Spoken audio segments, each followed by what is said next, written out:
good Friday morning. It is a feel-good Friday, as it's the first official spring feel-good Friday, as well as we are getting closer to the 2 months of nice weather around the tri-state area that we love so much.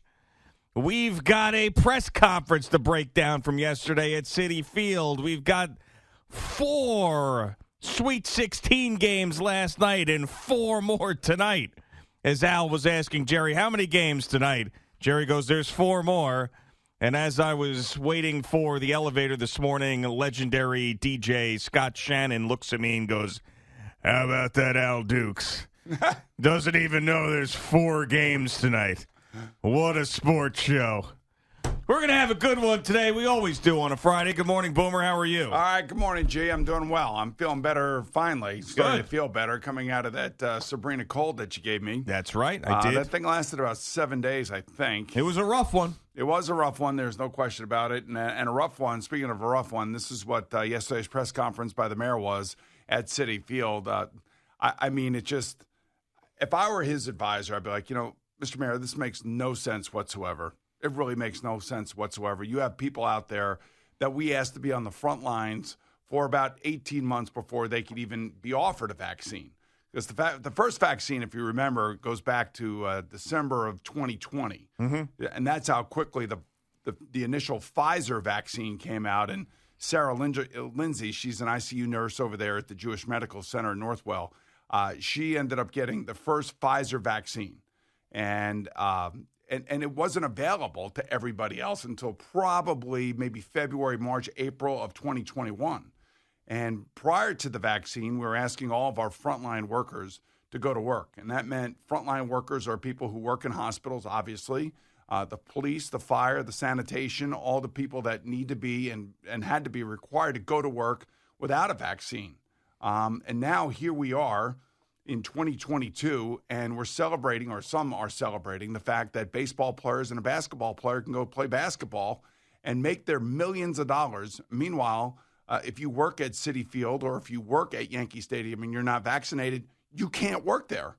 I mean, it makes no sense whatsoever. And we're talking about a very small group of people. And he could talk about performers. He could talk about performance venues and bringing people back here. We have thousands of people that are going to concerts and going to shows that are not vaccinated. I mean, it's just the hypocrisy of it all and the unfairness of it all. So here's Aaron Judge in a fight for a new contract. It's his right. He plays baseball. He does something very, and I'm only saying him because we're all assuming that he's unvaccinated. And he is now in arbitration, locked in arbitration with the Yankees. He's asking for $21 million. If he gets the 21, he's not going to get anything less than 19 because that would be the split between what the Yankees are offering 17 and what he's asking for 21. If he ends up splitting it with the Yankees and gets $19 million, he'll be able to see every single one of those dollars except for the games in which he plays in Toronto, if in fact he's unvaccinated. And then you compare that to somebody who works at Yankee Stadium who's unvaccinated and maybe making $150 a day, showing up and doing manual labor to make sure all the Yankee fans who could also be unvaccinated at the game can enjoy their seats and enjoy the game. It really makes no practical sense. It's hypocritical. It is sad. It should be, the whole thing should be overturned. And I think the mayor would be a hero if he did that. We said it yesterday going into the press conference. There was going to be a lot of questions that he had to answer, and hopefully we were going to get satisfactory answers from him with those questions, the ones that you're bringing up right now, because we said how it wasn't fair even yesterday morning, and he really didn't provide those answers in some of his answers when he was asked about why the cops and the firefighters and so on, why that wasn't lifted as well. He goes, well, because it's the performers from out of state that are allowed to come in and perform and to play, and the athletes from out of state, we felt like it was wanted to be on an even playing field. Well, you told us for the longest time that you had to follow the science.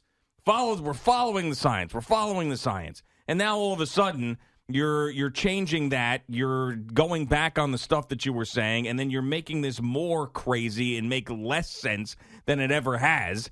And basically, the only reason why you did what you did yesterday in front of Citi Field in the Jackie Robinson Rotunda is because you got bought off.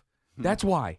So let's not pretend that you're following the science. Let's not pretend that all of a sudden you're seeing things a different way and you want things to be fair. You got $1.5 million from the Mets owner, and then you parked your ass in front of his stadium, and then you talked about it. That's what happened. So why can't you just overturn the whole thing? Like you've talked so much about it, about how it doesn't make any sense, and there's so many, and you're so right about, in the beginning of this thing, we had no idea what the hell was happening. We're asking everybody to go to work. Everybody else goes home. We had the luxury to go home and sat there, and I did 9 months of shows from a guest bedroom, completely protected as we tried to figure out what the hell was happening. I had the luxury of that. People who worked in hospitals did not. My friends that were cops and firefighters and those who worked in jails. I mean, I've got 2 friends that are corrections officers. Do you think that they got to work from home on a Zoom? No, they did not. When they were asked to show up there every single day, and now we're going to fire those guys and then allow Aaron Judge and Jacob DeGrom, wherever the hell else, and we're just throwing names out because we don't know, but we're just assuming, they're allowed to go back because Steve Cohen wrote you $1.5 million check, and these other guys are not. He should have stood there in front of Citi Field yesterday and lifted the whole thing. You cannot tell me that there was a reason why he couldn't have done that yesterday. And you want to talk about, making waves, changing things, being a mayor on the right side of history. That would have been the thing to do. I mean, and trust me, I'm happy that the athletes are allowed to play because that whole thing was stupid. Watching Kyrie Irving buy his tickets and sit and watch his team play, but he can't be out there playing with them was one of the dumbest things I've ever seen. Yeah, but think about this. Aramark can't have, I think it's Aramark over at exactly at Barclays Center. They can't have an employee come over there who had a legitimate, real job, and and the mayor is talking about unemployment and we got to get people back to work. I'm like, wait a minute. So people who are unvaccinated can go to Barclays Center. They can go there and watch a game without a mask, just like Kyrie Irving did. Yet, if you work for the company that works for Aramark and is delivering, food or cleaning the facility or security for the facility, you can't go to work if you're not vaccinated. Sure. Look, man, like I've been saying it. I'm saying either we're all in or we can't all not be in. You know what I mean? No, of course. You said it yesterday with talking about the bagels.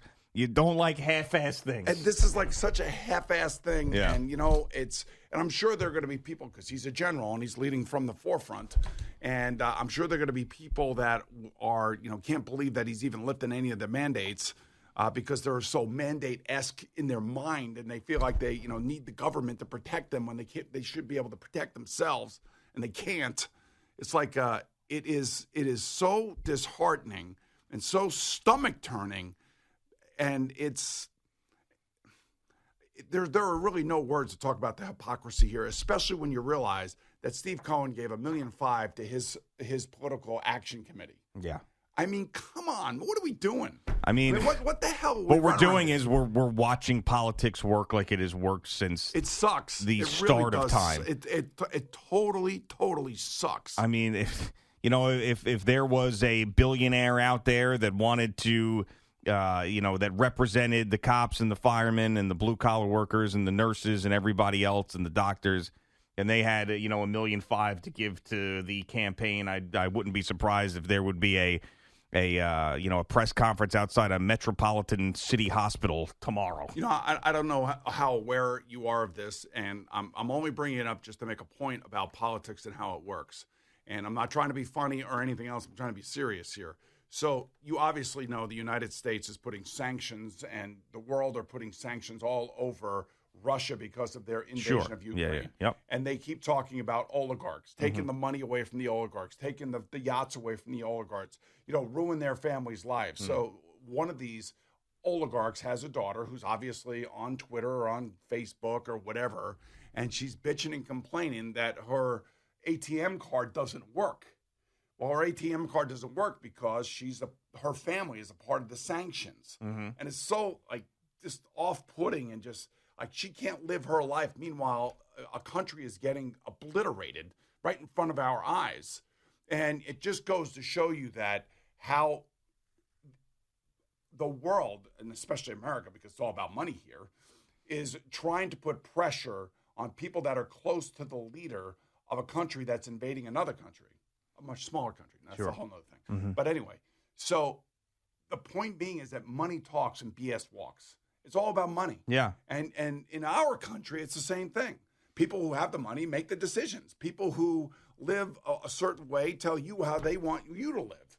And that's exactly what this is. I mean, you had a billionaire who I'm happy is the owner of my baseball team, who is spending money on the team and trying to make a team a winner, is going to honor Tom Seaver finally with a statue. Yeah. He's going to honor Keith Hernandez. He's going to bring back Old Timers Day. So there's a lot of great things to really appreciate. But what this particular example shows you is how the money influences the people that make the decisions, and how those decisions leave people like a waitress at Pat LaFrida's Chop House at Citi Field out in the cold.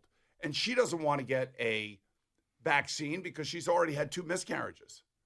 I mean, she just wants to go to work and make money. You know, the jobs that, you know, the mayor keeps talking about, well, he just stopped somebody from going to work because they're unvaccinated, but yet a baseball player who's about to make $20 million is able to come and play baseball and make his money because in somehow, some way, him on the baseball field is going to create more opportunity and more jobs. That doesn't make any sense. I just want to take a hammer. It doesn't make any, because the games were going to be played no matter what. Like, I understand that having Aaron Judge there helps the Yankees win. And whoever the Mets players that are unvaccinated, having a full team is going to allow them to have a better chance to win. You know, but don't tell me that all the businesses are going to shut down. The games are going to be played no matter what. You know, I'm sure that Steve Cohen has some other, I don't know, fund that is helping pay people that need money. Remember that whole thing about the baseball players, and they were going to put money in a fund, and they were going to help pay people that couldn't go to work? Yeah. Now, they were paying people that couldn't go to work because the games were not going to be played. Or do they have a fund for unvaccinated people that are not going to work, yet the unvaccinated baseball players can go to work? I don't know the answer to that, but I would say probably not, would be my guess. This whole thing yesterday was cringeworthy. Yeah. I mean, it was super cringeworthy. And I'm sitting there, and Randy Levine's talking, and Sandy Alderson's talking. Sandy Alderson had jokes. I did like the fact he took a shot at Dumbo, the previous mayor, but still, it's like, come on, you didn't. This was the read the room guys type of situation, and they weren't reading the room. And when is this going? When's the rest of it going to change? What is going to be the science that we're following at that point? You know, or is it going to be some other political situation where he needs some more people on his side, and he's just going to use that in his back pocket? Yeah, I don't know. I've seen where there are about 1,400 or 1,500 people that have lost their jobs. Maybe it's more than that. I'm not sure. And I'm sure each individual person has their reason for not getting the vaccine. What those reasons are, I don't know. They're not all the same. They're all going to be different. Mm-hmm. But I do know this. Those are the people that we asked to go to work prior to even having a vaccine. And this is the way that we are now treating them. By the way, New York City is in the middle of a crime surge. I don't know if everybody realizes that. I think most reasonable people realize that. And there are a number of policemen and women who are not on the job because they did not want to take the vaccine. And the last thing we need is a shortage of policemen on the street. I don't know if you saw the gun haul they took yesterday. Yeah, I know. It's a big issue right now, clearly. It is a huge issue right now. And when you take all of this, and I know this, we're pontificating and all this other crap, but it's not fair. It is not fair. And if I were an advisor to the mayor, I would tell him, wake up. Yeah. You want to be a general. So you're sacrificing some to the benefit of others. I guess that's what generals do. I'm assuming throw the first wave in there, let them all get slaughtered, and then can come in with the second wave. It'd be real easy to sit here and just talk about how we're happy that Kyrie can play or that Aaron Judge can play, but it feels dirty to do that. It's not what it's about. I mean, everybody should have the same opportunities at this point. You can't tell me that special treatment is something that is going to fly. I mean, it is flying right now, which is the problem. You're talking about blue-collar, hardworking, lower end of the economy people. And these are the people that always get hurt by idiotic policies like this. Yeah. And it's mind-blowing. It really is mind-blowing that they could stand up there with straight faces and say what they were saying, knowing that other people in the same situation have to live by another set of rules. Was Mr. Met at that press conference? That would have made it even better. if he was just bopping around there with his big baseball head. You know? It would have made it even more ridiculous. All right, Boomer and Gio on the Fan and CBS Sports and Network.